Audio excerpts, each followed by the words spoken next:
যারা বড় দল নিজেদেরকে মনে করে তাদের অস্তিত্ব চাঁপাইনবাবগঞ্জে থাকবে না ইনশাআল্লাহ। আমরা শুধু বলতে চাই, পৃথিবীর বুকে সবচেয়ে বড় পাহাড়ের নাম হিমালয়, সেখানে কেউ বসবাস করতে পারে না।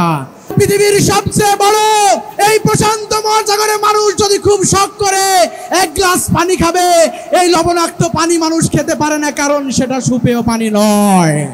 ওই আমাজনের সবচেয়ে বড় যে সাদা হাতি রয়েছে, সেই হাতির মাংসও কিন্তু বাঘে খায় না, এটা অপ্রয়োজনীয় মাংস। আজকে যারা বড় দল মনে করেন, যারা মনে করছেন জামাত ইসলামীকে কণ্ঠরোধ করবেন, পরিষ্কার ভাষায় দেশের লোক বলতে চায়, বড় দল দিয়ে চাঁদাবাজি করা যায়, মানুষের হৃদয় জয় করা যায় না।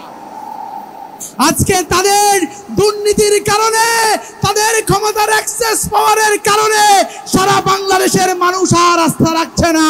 আজকে আস্থার জায়গায় পরিণত হয়েছে ইসলামী ছাত্র শিবির। সাদিক কায়েম ভাই মঞ্চে বসা রয়েছেন। সেই দিন যারা ইসলামী ছাত্র শিবিরের বিরুদ্ধে প্রপাগান্ডা ছড়িয়েছিলেন, জগন্নাথ হলে ঢাকা বিশ্ববিদ্যালয়ে সাদিক কায়েম ভাই যে ভোট পেয়েছিলেন, ডাকসু নির্বাচনের 36 দিন পরে চাকসু নির্বাচনে আমি তার 6 ডবল ভোট পেয়েছিলাম। হিন্দু শিক্ষার্থী, বৌদ্ধ শিক্ষার্থী, অমুসলিম শিক্ষার্থীরা সিদ্ধান্ত নিয়েছে 36 দিনে ঢাকা বিশ্ববিদ্যালয় যে সাম্প্রদায়িক সম্প্রীতির দৃষ্টান্ত স্থাপন করেছে, এই ভোট কয়েক গুণে বৃদ্ধি করেছিল। যারা মনে করেন বিভিন্ন দলকে ভোট দিয়ে নিরাপত্তা বাহিনী অধিকার আদায় হয়নি, আমরা বলতে চাই এবার দাঁড়িপাল্লার পক্ষে আপনি যদি আস্থা রাখতে পারেন, জামাত ইসলামী ছাত্র শিবিরের কর্মীরা আপনার আস্থার মূল্যায়ন করবে ইনশাআল্লাহ।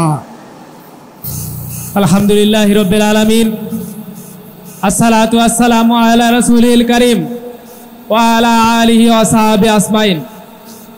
রব্বি ইশরাহ লি সাদরি ওয়া ইয়াসসির লি আমরি ওয়াহলুল উকদাতাম মিন লিসানি ইয়াফকাহু কওলি।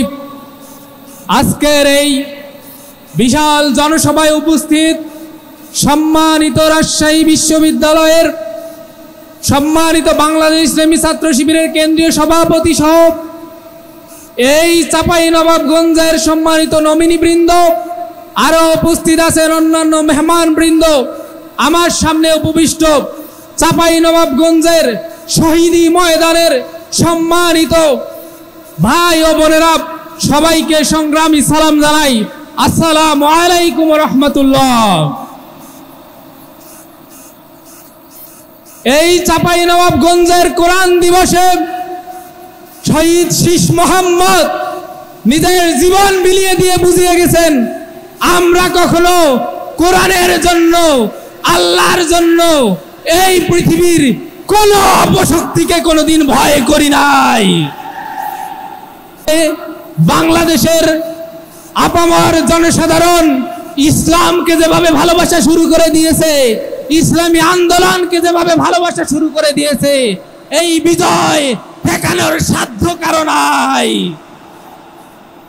সম্মানিত ভাইরা, আপনারা ছাত্র সংসদ নির্বাচনগুলোতে শিক্ষার্থীদের আমাদের উপর যে আস্থা, সেটা টের পেয়েছেন। আগামী জাতীয় নির্বাচনে আপনাদের কলিজার টুকরা, আপনাদের ইসলামের হৃদয় স্পন্দন, এই ইসলামী আন্দোলনের বিজয় সুনিশ্চিত করতে হবে ইনশাআল্লাহ। সম্মানিত ভাইয়েরা, আমাদেরকে সব সময় বলা হয় যে আপনারা তো রক কাটেন। এই কথা শুনে আমরা হাসি।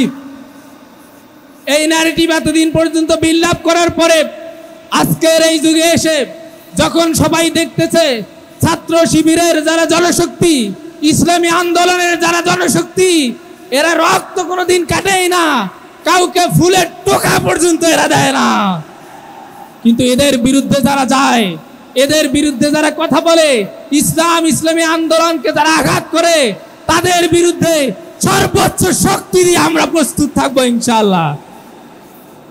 আপনারা সামনের নির্বাচনে ব্যালটের মাধ্যমে এই ব্যালট যুদ্ধে নিজেদের জয় ছিনিয়ে আনার জন্য রাজি আছেন তো ইনশাআল্লাহ? আল্লাহ তাআলা ছাত্র সংসদ নির্বাচনে আমাদের যে বিজয় দিয়েছে, আল্লাহ তাআলা শিখিয়ে দিয়েছে, ইদা জা নাসরুল্লাহি ওয়াল ফাত, যখন আল্লাহর সাহায্য বিজয় আসবে তখন তোমরা তিনটা এজেন্ডা নিয়ে কাজ করবা।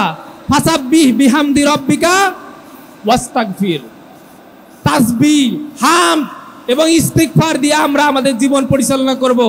আমরা কখনো বলি না যে আমরাই এই বিজয় ছিনিয়ে এনেছি, আমরা এটা বলি যে আল্লাহ আমাদের এই বিজয় দিয়েছে। এই আল্লাহর উপর আস্থা রাখি বলেই, আল্লাহর উপর বিশ্বাস রাখি বলেই আল্লাহ আমাদের উত্তর সম্মান বৃদ্ধি করে দিচ্ছে।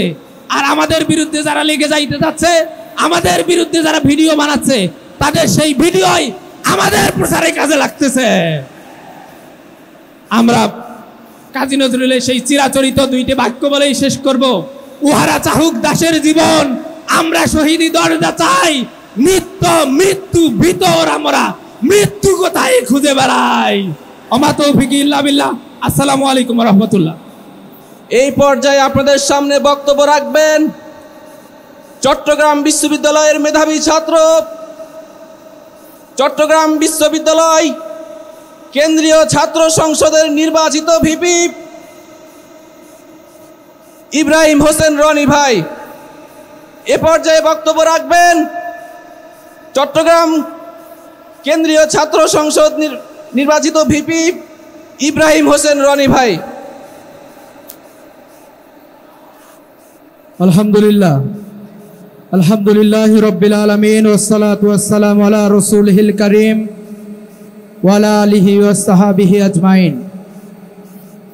চাঁপাইনবাবগঞ্জ উন্নয়ন ফোরাম কর্তৃক আয়োজিত আজকের এই ছাত্র যুব উৎসবে উপস্থিত আজকের প্রোগ্রামের সম্মানিত প্রধান অতিথি, উপস্থিত বিশেষ অতিথিবৃন্দ,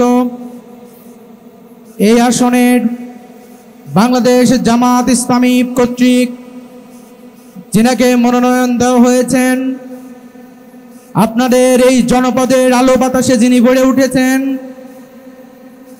যিনি এই নবাবগঞ্জ সরকারি কলেজের ছাত্র প্রতিনিধি ভিপি ছিলেন, যিনি বাংলাদেশের সর্ববৃহৎ দক্ষিণ পূর্ব এশিয়ার সর্ববৃহৎ ছাত্র সংগঠন আধিপত্যবাদের বিরুদ্ধে যাদের লড়াই দীর্ঘ সময়ের শহীদি কাফেলা বাংলাদেশ ইসলামী ছাত্র শিবিরের কেন্দ্রীয় সভাপতি ছিলেন, আমাদের সকলের সম্মানিত চাঁপাইনবাবগঞ্জ 2 আসনের সম্মানিত প্রার্থী জননেতা নুরুল ইসলাম বুলবুল ভাই সহ আজকের এই প্রোগ্রামে উপস্থিত বিশেষ অতিথিবৃন্দ, উপস্থিত আমার মায়েরা বোনেরা, উপস্থিত সাংবাদিক ভাইরা, প্রশাসনের বিভিন্ন পর্যায়ের দায়িত্বশীল ভাইরা, আসসালামু আলাইকুম ওয়া রাহমাতুল্লাহ। আমরা গভীরভাবে স্মরণ করছি মহান মুক্তিযুদ্ধ থেকে শুরু করে আজ পর্যন্ত প্রত্যেকটি অধিকার আন্দোলনে যারা সামনের সারিতে নেতৃত্ব দিয়েছেন, শহীদ হয়েছেন, বিশেষ করে 2024 সালের গণঅভ্যুত্থানে সারা বাংলাদেশে যারা শহীদ হয়েছেন তাদেরকে আমরা গভীরভাবে স্মরণ করছি। এই চাঁপাইনবাবগঞ্জের মানুষ আজকে প্রথম রক্ত দেওয়ার ইতিহাস রচনা করেনি। এই চাঁপাইনবাবগঞ্জের মানুষ সেদিন 1985 সালের 11ই মে কোরআনের বিরুদ্ধে, আইন পাশের বিরুদ্ধে আন্দোলন শুরু করেছিল। এই আন্দোলন দিনের পর দিন আজকের এই নবাবগঞ্জের মাটিকে উর্বর করেছে। আমরা দেশের বিভিন্ন প্রান্তে শুনেছি এই জনপদের উপর কি নির্যাতন করা হয়েছে। এই জনপদের মায়েরা বোনেরা আমাদের ভাইদের জন্য, আমাদের বাবাদের জন্য ভোর রাত্রিতে উঠে রুটি বানিয়ে দিয়েছে। সেই রুটি নিয়ে আমবাগানে বসে ইসলামী ছাত্র শিবিরের ভোর আন্দোলন করেছে। এই ময়দান বিজয়ের ময়দান ইনশাআল্লাহ। সম্মানিত উপস্থিতি, আমি শুধু এতটুকু বলতে চাই, আমরা কোনো এমপি নুরুল ইসলাম বুলবুল ভাইয়ের জন্য এখানে আসি নাই। আমরা এসেছি আগামীর পার্লামেন্টে যাই নুরুল ইসলাম বুলবুল মন্ত্রী হয়ে উত্তরবঙ্গের নেতৃত্ব দিবে, সেই নুরুল ইসলাম বুলবুলের জন্য এসেছি। সম্মানিত উপস্থিতি, আজকে আপনারা দেখেছেন ঢাকা বিশ্ববিদ্যালয় চট্টগ্রাম বিশ্ববিদ্যালয়, জাহাঙ্গীরনগর বিশ্ববিদ্যালয় এবং রাকসু নির্বাচনে রাজশাহী বিশ্ববিদ্যালয় কেবলমাত্র মুসলিম ভাই বোনেরা ভোট দেননি, বরঞ্চ যারা ভিন্ন ধর্মাবলম্বী ছিলেন তারাও নির্বাচনে ভোট দিয়েছেন। আমরা দেখেছিলাম সাদিক কায়েম ভাই মঞ্চে বসে রয়েছেন, সেই দিন যারা ইসলামী ছাত্র শিবিরের বিরুদ্ধে প্রপাগান্ডা ছড়িয়েছিলেন, জগন্নাথ হলে ঢাকা বিশ্ববিদ্যালয়ে সাদিক কায়েম ভাই যে ভোট পেয়েছিলেন, ডাকসু নির্বাচনের 36 দিন পরে চাকসু নির্বাচনে আমি তার 6 ডবল ভোট পেয়েছিলাম। হিন্দু শিক্ষার্থী, বৌদ্ধ শিক্ষার্থী, অমুসলিম শিক্ষার্থীরা সিদ্ধান্ত নিয়েছে 36 দিনে ঢাকা বিশ্ববিদ্যালয় যে সাম্প্রদায়িক সম্প্রীতির দৃষ্টান্ত স্থাপন করেছে, এই ভোট কয়েক গুণে বৃদ্ধি করেছিল। আমরা বলতে চাই কেবলমাত্র জামাত ইসলামীর ভোট নয়, কেবল মুসলিমদের ভোট নয়, কেবল আমরা বলতে চাই যদি এদেশের যারা নিজেদেরকে সংখ্যালঘু মনে করেন, যারা নিজেদের নিরাপত্তার জন্য কাজ করতে চান, যারা মনে করেন বিভিন্ন দলকে ভোট দিয়ে নিরাপত্তা মান্য অধিকার আদায় হয়নি, আমরা বলতে চাই এবার দাঁড়িপাল্লার পক্ষে আপনি যদি আস্থা রাখতে পারেন, জামাত ইসলামী ছাত্র শিবিরের কর্মীরা আপনার আস্থার মূল্যায়ন করবে ইনশাআল্লাহ। আমার মাদের বলতে চাই 2013, 14, 15 সালের আন্দোলনে আপনারা আপনাদের সন্তানদের জন্য, আপনাদের ভাইদের জন্য, পরিবারের জন্য যেই ভূমিকা পালন করেছেন, আমরা বিশ্বাস করি আমার যে মায়েরা 12, 13, 14 সালে যেই ভূমিকা পালন করেছেন, এই 26 সালের নির্বাচনে হযরত মাইশার মতো, ফাতেমার মতো ভূমিকা নিয়ে যদি চাঁপাইনবাবগঞ্জের মাটিতে প্রত্যেকটি ঘরে ঘরে পৌঁছে যেতে পারে, যারা বড় দল নিজেদেরকে মনে করে তাদের অস্তিত্ব চাঁপাইনবাবগঞ্জে থাকবে না ইনশাআল্লাহ। আমি শুধু বলতে চাই আজকে একটি দল বলছে তারা নাকি অনেক বড় দল।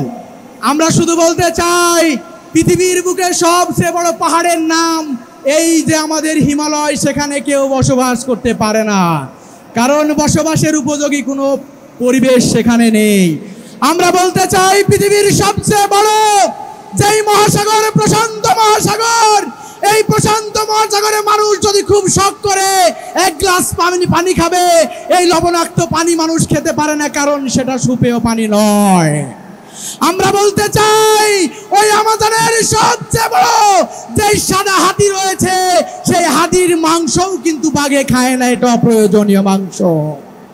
আমরা বলতে চাই আজকে যারা বড় দল মনে করেন, যারা মনে করছেন জামাত ইসলামীকে কণ্ঠরোধ করবেন, পরিষ্কার ভাষায় দেশের লোক বলতে চায় বড় দল দিয়ে চাঁদাবাজি করা যায়, মানুষের হৃদয় জয় করা যায় না। সম্মানিত ভাইরা আমার মায়েরা, আমার বোনেরা, আমরা শুধু দলটা আহ্বান রাখতে চাই আমাদের এই 2 আসনের প্রার্থী, আমরা যারা এখানে মঞ্চে বসে আছি তাদের চেয়ে আপনারা ভালো চিনেন। এই কৈশোরের নুরুল ইসলাম বুলবুল, এই শৈশবের নুরুল ইসলাম বুলবুল, এই যৌবনের নুরুল ইসলাম বুলবুল, ইসলামী ছাত্র শিবিরের কেন্দ্রীয় সভাপতি নুরুল ইসলাম বুলবুল, ঢাকা মহানগরীর সম্মানিত আমির নুরুল ইসলাম বুলবুল তাকে ভালো করে চিনেন। তার গায়ে এখন পর্যন্ত সামান্য পরিমাণ কাদা কেউ লাগাতে পারেনি। আমরা শুধু এতটুকু বলতে চাই, জুলাই গণঅভ্যুত্থানের পরে এদেশের মানুষ আকাঙ্ক্ষা নিয়ে দাঁড়িয়েছিল, যাদের হাত ধরে জুলাই গণঅভ্যুত্থান হয়েছিল, যারা সামনের দিকে নেতৃত্ব দিয়েছিল, তাদের উপর আস্থা রেখেছিল কয়েক মাসের ব্যবধানে, সেই আস্থায় আস্তে আস্তে চিড় ধরতে শুরু হয়েছিল। আজকে তাদের দুর্নীতির কারণে, তাদের ক্ষমতার অ্যাক্সেস পাওয়ারের কারণে সারা বাংলাদেশের মানুষ আর আস্থা রাখছে না। আজকে আস্থার জায়গায় পরিণত হয়েছে ইসলামী ছাত্র শিবির। সম্মানিত ভাইরা আমার, বন্ধুরা আমার, উদারত আহ্বান রাখতে চাই 2026 সালের এই ত্রয়োদশ সংসদ নির্বাচনে আমরা সারা বাংলাদেশ থেকে আপনাদের দিকে তাকিয়ে থাকতে চাই। আমরা আশায় বুক বাঁধতে চাই, আগামী দিন জামাত ইসলামী দেশ সংসদ গঠন করবে, জামাত ইসলামী মন্ত্রী পরিষদ গঠন করবে। এই পরিষদের গুরুত্বপূর্ণ মন্ত্রণালয়ের দায়িত্ব পালন করবেন আপনাদের এমপি মন্ত্রী নুরুল ইসলাম বুলবুল ভাই। এই আশা রাখতে পারি ইনশাল্লাহ। আমরা চাই আগামী দিনে সৎ লোকের শাসন কায়েম হবে, তরুণ আর যুবকরা উমরের মতো খালিদের মতো আবার আল্লাহু আকবার স্লোগান তুলবে ইনশাআল্লাহ। সবাইকে ধন্যবাদ জানিয়ে আমি আমার বক্তব্য শেষ করছি। আসসালামু আলাইকুম ওয়া রাহমাতুল্লাহ।